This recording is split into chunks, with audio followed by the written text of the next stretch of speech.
কি কখনো হাসতে পারে? মা সহিষ্ণুতার এই জীবন্ত উদাহরণ কেউ কি কখনো দেখেছ? একটু বাদে এই মেয়েটি চিরদিনের জন্য বিদায় নেবে। তা দেখে বাঙালি যুবকদের কি মুখ উজ্জ্বল হবে? হবে না জানি মা, কিন্তু আমি কি করতে পারি বলো? আমায় বলতে হবে। এই সমস্যার সমাধান কি তোর হাতে নেই? কি বলতে চাইছো তুমি মা? বলতে হবে কেন? তোর প্রাণ নেই? মনটা কি তোর এখনো বিদ্রোহ করে উঠছে না? আপদে বিপদে যে সবসময় আমাদের পাশে এসেছে, তার জীবন্ত হত্যার দৃশ্য দেখে তোর প্রাণটা কি একবারও কাঁপছে না? শুধু কাঁদছে না মা গো, মাথায় আমার তো বাঘের মতো লোহার কারণে মাথা ঘুরছে, কিন্তু উপায় নেই মা। তীরে দাঁড়িয়ে একটা অসহায় প্রাণকে ডুবে যেতে দেখবো, কিন্তু উদ্ধার করতে পারবো না, কারণ আমি যে সাঁতার জানি না মা গো। মা মীরার মনের কথা তুই কি জানিস না? ফুলের মতো মেয়েটাকে তোর সামনে থেকে একটা ঘাটের মোড়া ছিনিয়ে নিয়ে যাবে, আর তুই দাঁড়িয়ে দাঁড়িয়ে দেখবি? মা, মা তুমি বুঝতে পারছো না? বুঝতে পারছি না? ভাব দেখি একবার, আর যদি ঘাটের মোড়ার সঙ্গে এই মীরার বিয়ে হয়, কাল বিধবা হয়ে তোর সামনে এসে দাঁড়াবে, তা দেখে তোর বুঝি আনন্দ হবে? কেন পারছি না? ছেড়ছি অনেকটা তো। বিধবা হলে আমার কোনো কষ্ট হবে না। মীরা, টাকাই তো মানুষের সব। বলছি, হ্যাঁ শুনছি, কিন্তু এখনো কিন্তু নিজে তুই কত আদর্শের বাণী লিখেছিস, লিখেছি বলে যাকে গ্রহণ করতে পারিস না, দেশের সামনে দশের সামনে সেই আদর্শ তুলে ধরিস, তুই করিস কোথায়? তুমি জানো না মা, বাড়ির মেয়াদ অনেক আগেই শেষ হয়ে গেছে। ওই দয়ারাম শেঠের দয়ায় কোনো রকম এই বাড়িতে মাথা গুঁজে আমরা আছি। যে মুহূর্তে আমি হীরাকে বিয়ে করবো, সেই মুহূর্তে দয়ারাম শেঠ আমাদের বাড়ি থেকে বের করে দেবে। এরপরে যাই, আমরা রাস্তায় গিয়ে দাঁড়াবো। চুরির দায়ে আমার চাকরিটাও যে চলে গেছে মা গো, আর একটা জীবনের ভাগ নিয়ে আমি চালাবো কেমন করে? আমরা যদি রাত পেয়ে থাকি, এরাও আমাদের সঙ্গে রাত পেয়ে থাকবে। মা, হ্যাঁ, আমি মা, তাই তো পারি না মা হয়ে সন্তানের অমঙ্গল দেখতে। তোর মতো এরাও যে আমার আরেকটি সন্তান। তুমি মানুষ না মা, তুমি মানুষ না, তুমি হচ্ছে ওই স্বর্গের দেবী। আরে দুলন, ये খালা কেন নেই? শাদি কখন হবে? শাদি এখনই হবে। ওই এখন হবে? তবে তোমার সাথে নয়, আমার ছেলে কৌশিকের সাথে। মতলব তোমার মতো একটা হাতের মারার হাতে একটা কচি মেয়েকে আমরা তুলে দেবো না।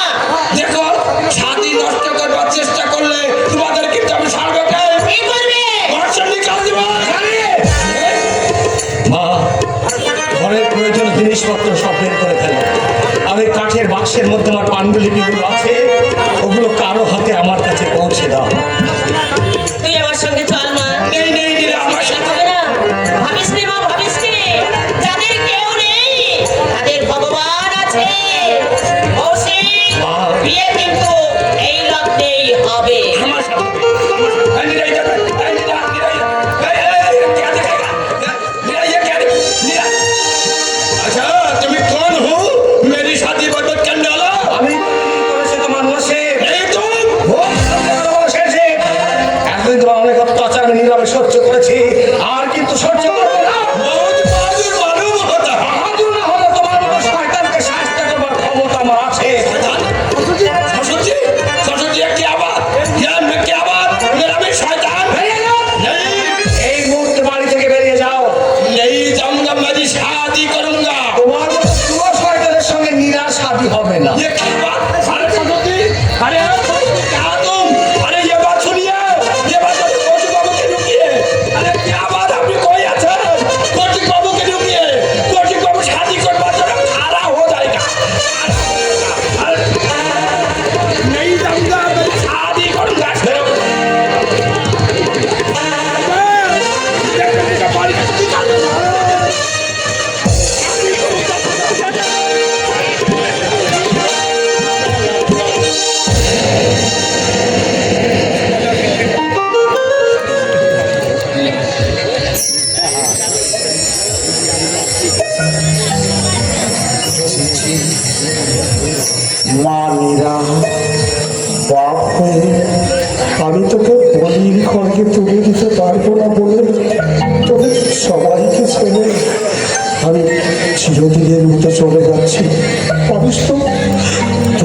আমাকে ক্ষমা করিস।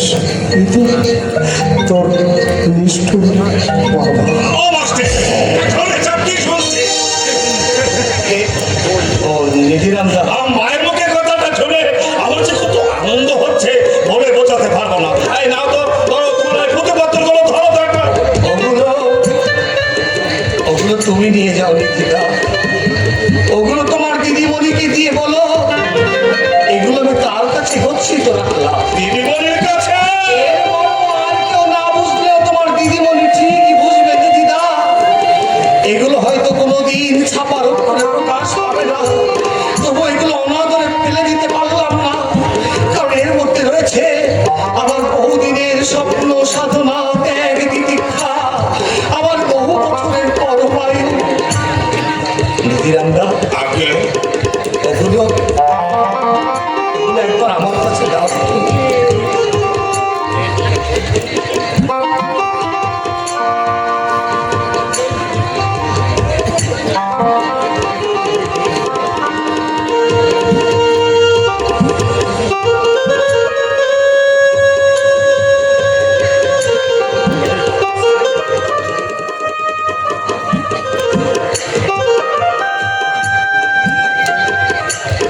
এই নাও নিধিরা, এবার তুমি যাও। আমি বিয়ে না দেখেই চলে যাবো। তোমার বেটা আমার কান্না শুনেছে মাস্টার, তাই এই শাড়িখানা আর আমার ফিরিয়ে নিয়ে যেতে হলো না। কিন্তু বিয়ে বদলে আর হলো না নিধিদা। নীরার বাবা চিঠি লিখে বাড়ি ছেড়ে কোথায় যেন চলে গেছে। কোথায়? তাতে কিছু বলে যায়নি। তাতে বিয়ে আটকাবে কেন?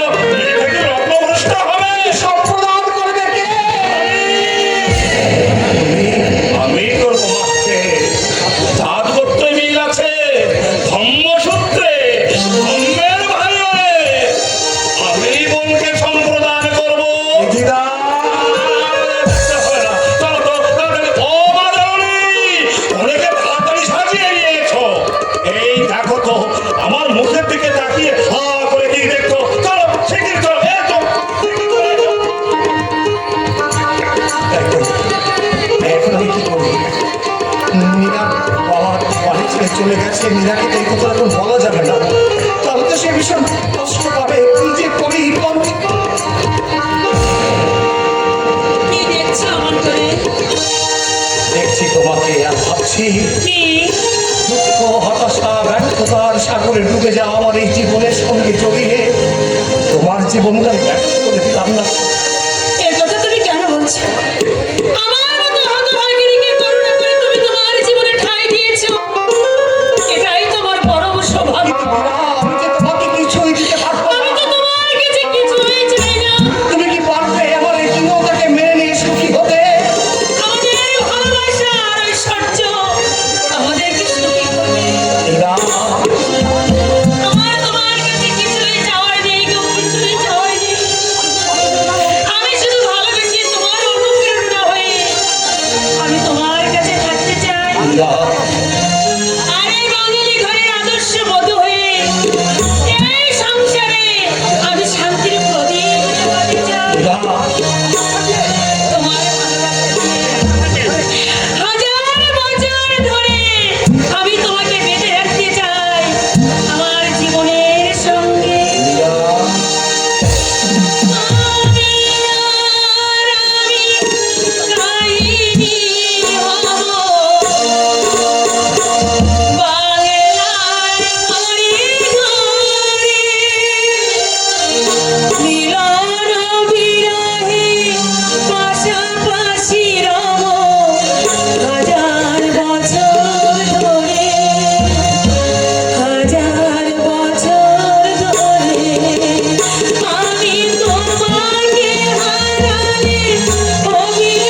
সারা ভালোবেসে সারা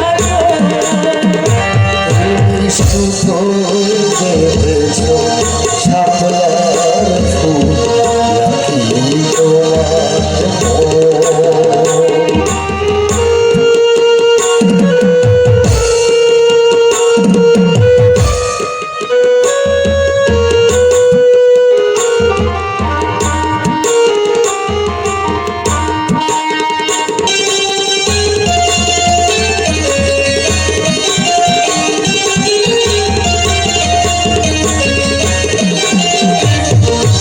তুমি আর আমি কাহিনী হব বাংলার ঘরে ঘরে মিলন বিরহে পাশাপাশি রব হাজার বছর ধরে হাজার বছর ধরে দুটি হৃদয়ে বয়ে যাবে নদী কত ঘাটি আকাশে বাতাসে ধ্বনিত হবে এই প্রেম চির খাটি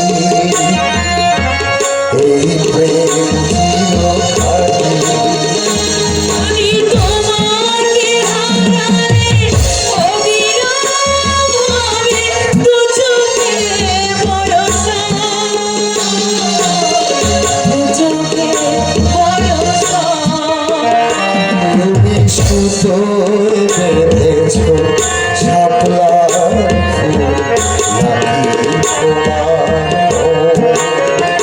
তুমি সুতোয় বেঁধেছ শাপলার ফুল নাকি তোমার আমি জীবন বেঁধেছি মরণ বেঁধেছি ভালোবেসে সারা ভালোবেসে সারা তুমি সুতোয় বেঁধেছ শাপলার ফুল নাকি তোমার তুমি সুতোয় বেঁধেছ শাপলার ফুল নাকি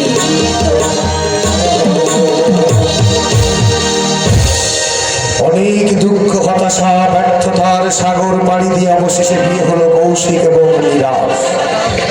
সুচেতা গেল প্রদোষের ঘরে, সেখানে কি সুখী হতে পারলো সুচেতা? দুঃখের অমানিসা পার হয়ে পারল কি সুখের জীবন করতে কৌশিক ও মীরা? নাকি দুঃখের করাল গ্রাসে থেমে গেল তাদের ভবিষ্যৎ? চলুন এত সব প্রশ্নের উত্তর খুঁজতে আমরা চলে যাই আজ থেকে 10 বছর পরের ঘটনা। আজ থেকে 10 বছর পরে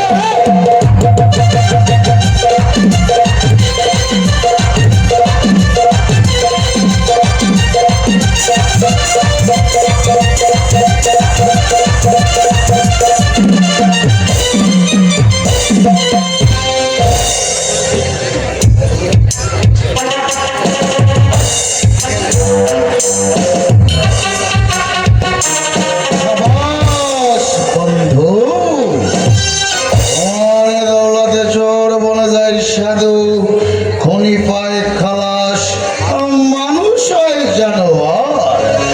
তুমি যার কাছে থাকো দুনিয়া তাকে সালাম ঠোকে। মাননীয় মরি দীর্ঘদিন বাদে ওটাতে পথ ভুলে আমার পক্ষে মাইয়ে নয়া কালিয়ে কেটে লজ্জার একটা সীমা থাকা দরকার বছর মা বেটি যে বিবি সাহেবা বলেন বলুন এগুলো আমার কাছে কি উদ্দেশ্য? করতে হলে ওই রাস্তায় গিয়ে করো 10 জনের বাহনা দেবে দশজনের বাবার প্রয়োজন নেই, তোমার একার বাবা বলতে আমি সন্তুষ্ট। এই 10 বছর ধরে আমি তোমার অনেক প্রকৃতির কথা শুনেছি কোনোদিন কোনো প্রতিবাদ করতে আসিনি শুধু আমার বাবার মনোনীত বাতে আমার জন্য হবে ভেবে আর নতুন কিছু শুনেছেন? হ্যাঁ শুনেছি বলুন। এগুলো কার আমার রচয়িতার নাম প্রদোষ চৌধুরী কেন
লজ্জা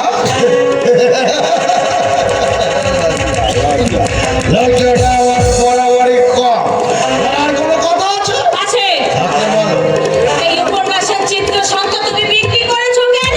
চিত্র নির্মাতাদের কাছ থেকে মোটা মোটা অঙ্কের টাকা বেশি হলো। ছি, এত নীচ, এত অমানুষ তুমি। এই তো জগতের নিয়ম প্রিয়তমা।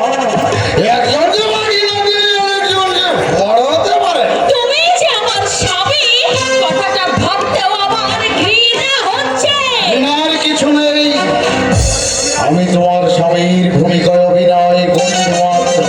ওরা আসল স্বামী তো ওই কৌশিক সেন। তোমার হৃদয় জুড়ে আজও কৌশিকের ছবি বিরাজ করছে। কে বললো তোমাকে? নিজের অন্তরকে জিজ্ঞাসা করে দেখো, তবে ঘাবড়াবার কিছু নেই।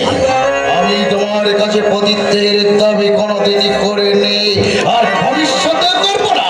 আমি যেমন মদ আর একাধিক উপপত্তি নিয়ে বেঁধে আছি, তুমিও ইচ্ছা করলেও একাধিক উপপত্তি বেছে নিতে পারো।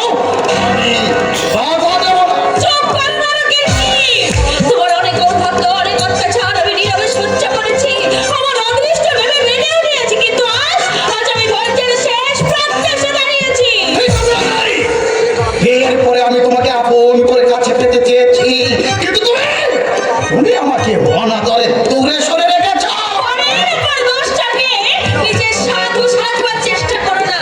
বিয়ের পর থেকে একটি রাত তুমি সজ্ঞানে বাড়ি ফেরোনি। মন্দ অবস্থায় আমায় কত কটু কথা বলেছো, কত প্রহার করেছো। আমি অজ্ঞানে সবকিছু সহ্য করেছি। গুণবতী প্রিয়তমা আমার, তোমার কথা কি শেষ হলো? এখন তুমি আসতে পারো।